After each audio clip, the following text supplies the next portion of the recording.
Welcome to CAM Matters, Condos, Co-ops, HOAs, and beyond. Betsy Barbieux is an informational leader in Florida on community association living, rights, and obligations. She is an expert on the rights and obligations of owners as well as the association. If you live or are planning to live in the state of Florida, there's a good chance you'll be part of a community association. And by the end of this show, you'll know a little bit more about community associations and why they matter. Here we are. It's the June 2026 CAM Matters episode. Welcome, Betsy. I'm so glad that you're here. I am Suzanne Lynn, and today we're going to be talking about all the things that CAMs do. I mean, and we only have like 25 minutes, so we're going to have to try to keep this reasonable. But give us an overview of, well, let's see what inspired this conversation. Well, people say, well, what does a CAM do? And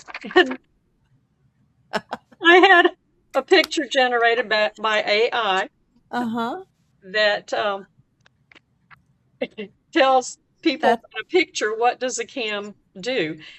Because people will say, well, what do you do all day? I said, yeah.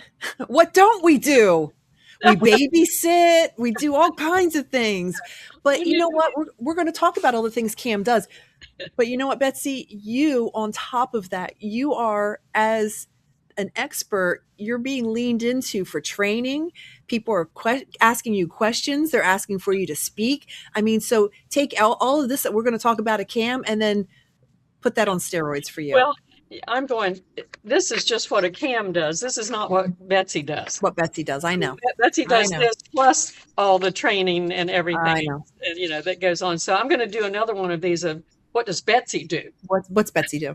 All right, well, let's lean into what CAMs do. Let's do an overview, that we talk sometimes about that 40,000 foot view.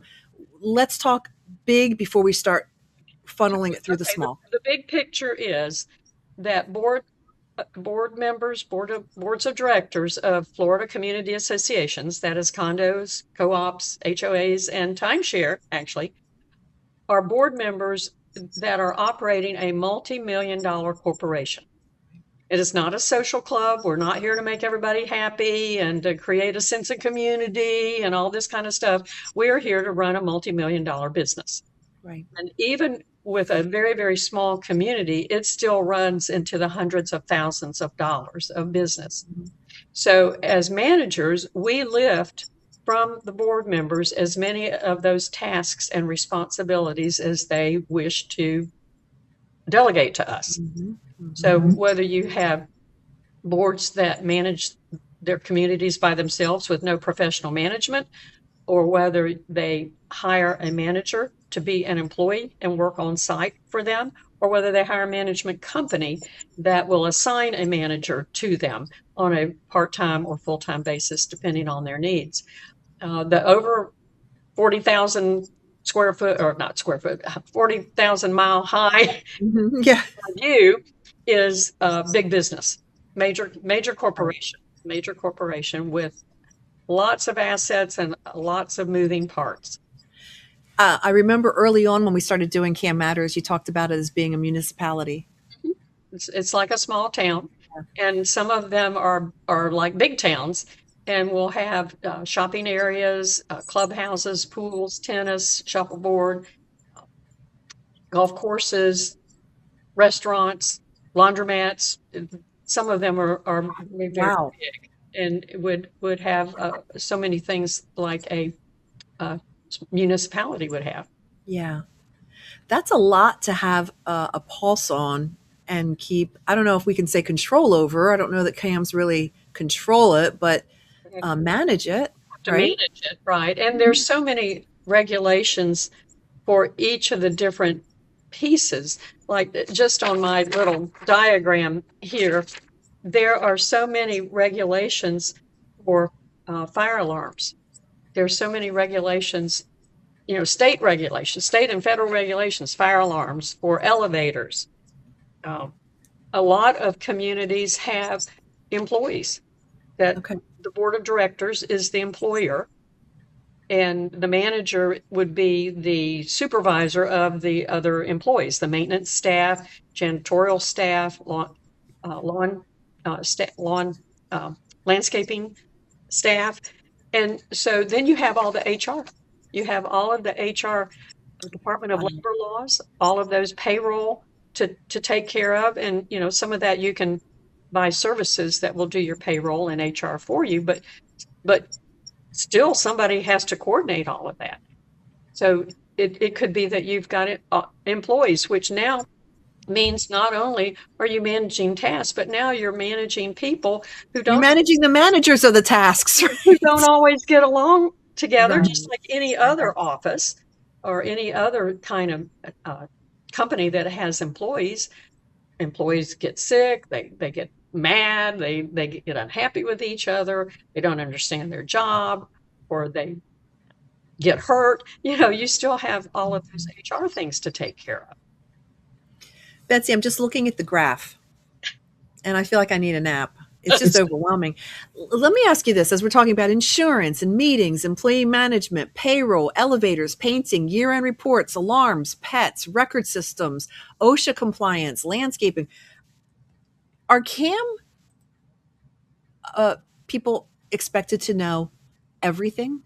Like how much is, it's okay that they know how to find it, but how much are they expected to know of it? You would be surprised at how much they know.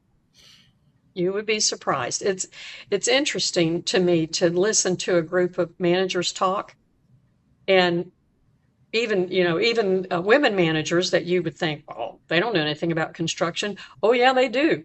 Really? Oh yeah, they do. They've learned hands-on. They do. And you might not know everything there is to know about everything, but you need to know who your business partners are. Okay. Who are the people? Who are your good roofers, pavers, painters, elevator technicians? Who do you go to for HR? So you have to have a network. And I think in our last show we talked a little bit about networking. You have to have friends in this industry that you can call on, because to your point, you can't know it all. Right. But the more people you know and the bigger your network, then you have help. And there are business partners that service just our industry. They Yes, that is very interesting. Like insurance. Yeah. We've done interviews with technology, like internet, and it's all very specialized for this community association. Yeah. And so they do. There are those who service us. I am real. Oh, what do you want to say? Adamant about, especially insurance. You have great insurance agents in your towns, in your cities, and they are wonderful for house, boat, and car. But don't let them touch insurance for your association. They don't. It's very different. They don't know the statute, and I find policies that are missing, who required by law to have, especially the crime policy. That's the one policy I find missing in my little communities that I look at. Because the good house, boat, and car insurance agents don't know the law about condominiums, and they don't know you're supposed to have it. You're required to have it. And that just drives me nuts. But that could be a huge mistake. Yeah. And the crime policy is for embezzlement. Wow. That is what will pay if your board members or your manager walk with the money. So the insurance is important. There are so many requirements for meetings. Managers are expected to know all of those details for meetings, whether it's a membership meeting, whether it's an election or the membership, an election that happens along at the same time as the membership annual meeting.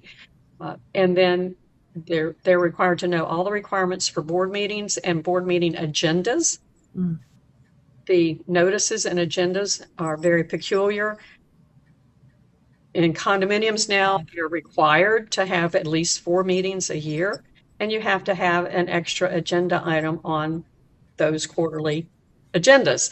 And just, it's like, goodness gracious. The meetings for special assessments have to have certain language on the meeting notice and agenda. It has to have a different timing of giving the notice, different method of giving the notice.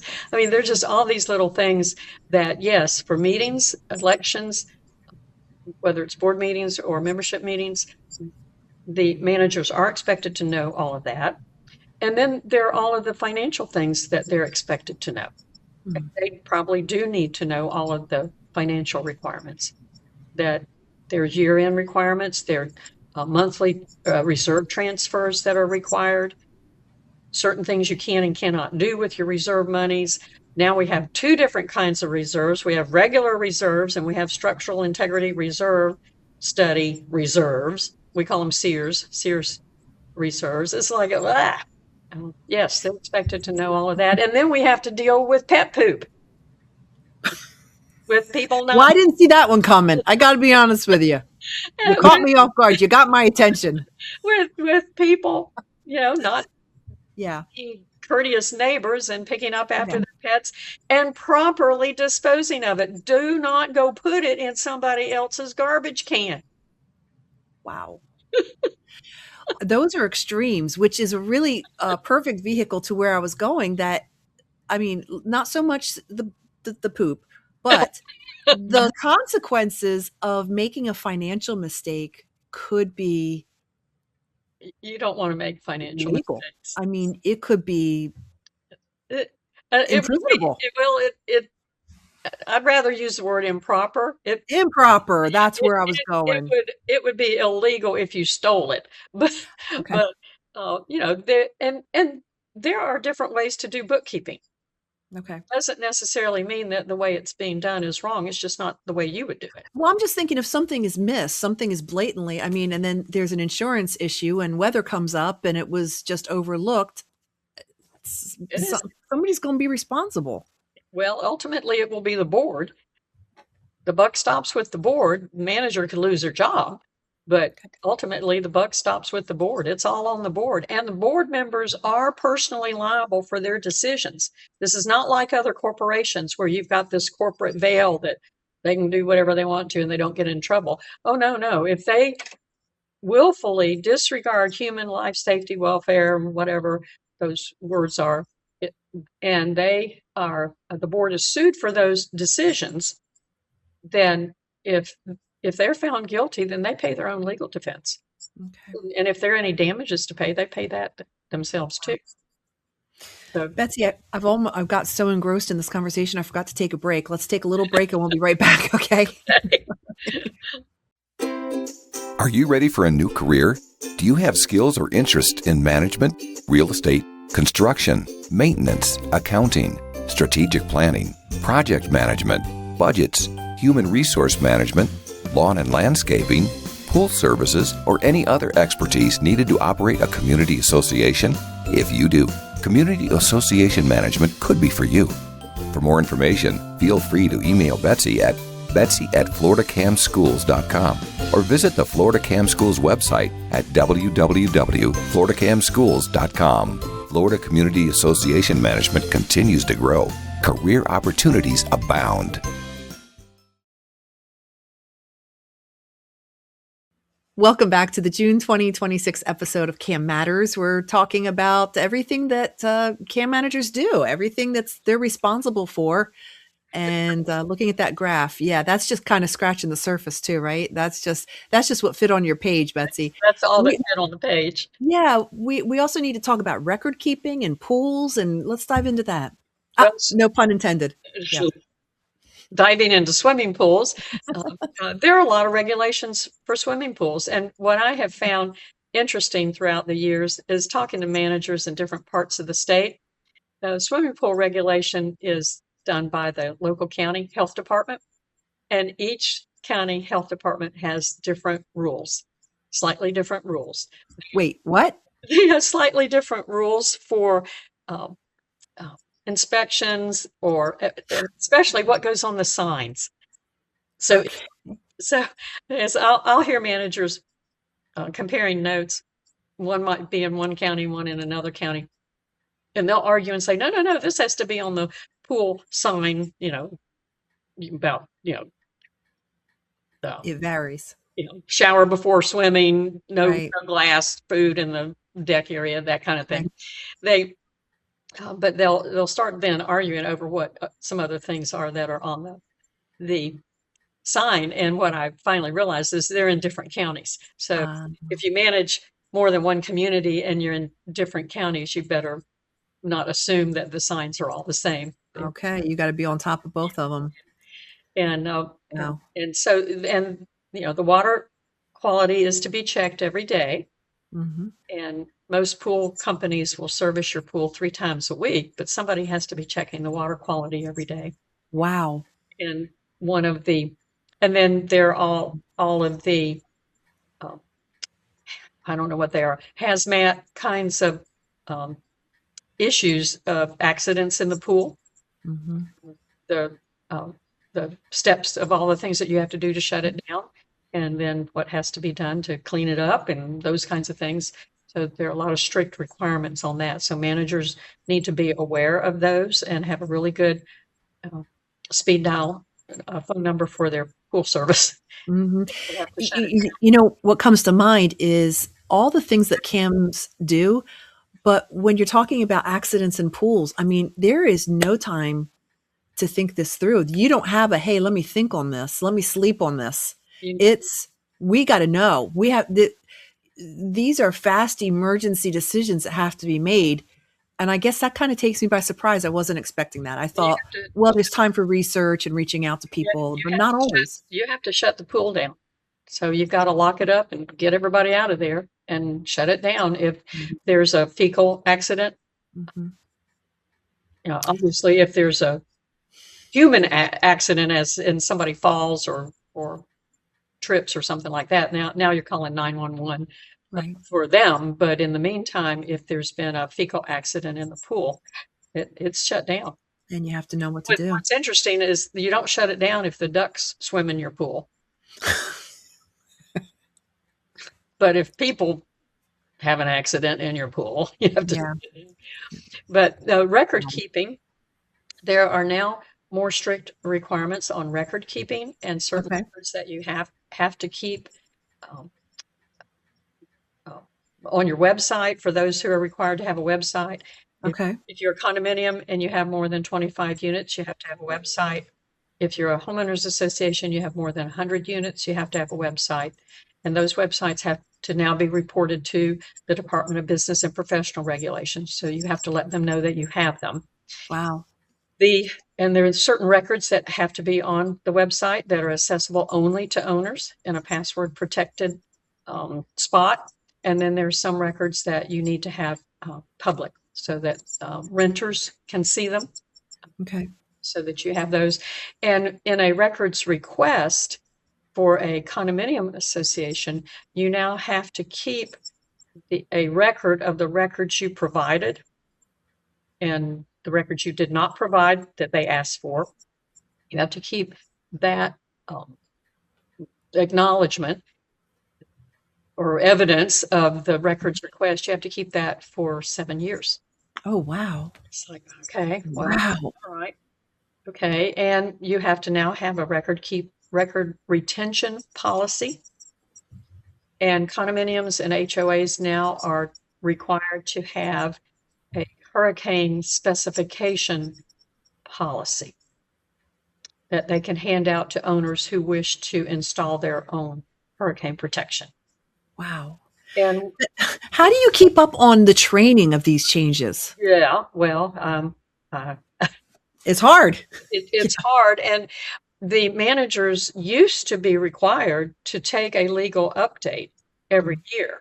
They are now no longer required to do that. They just have to have one legal update every 2 years.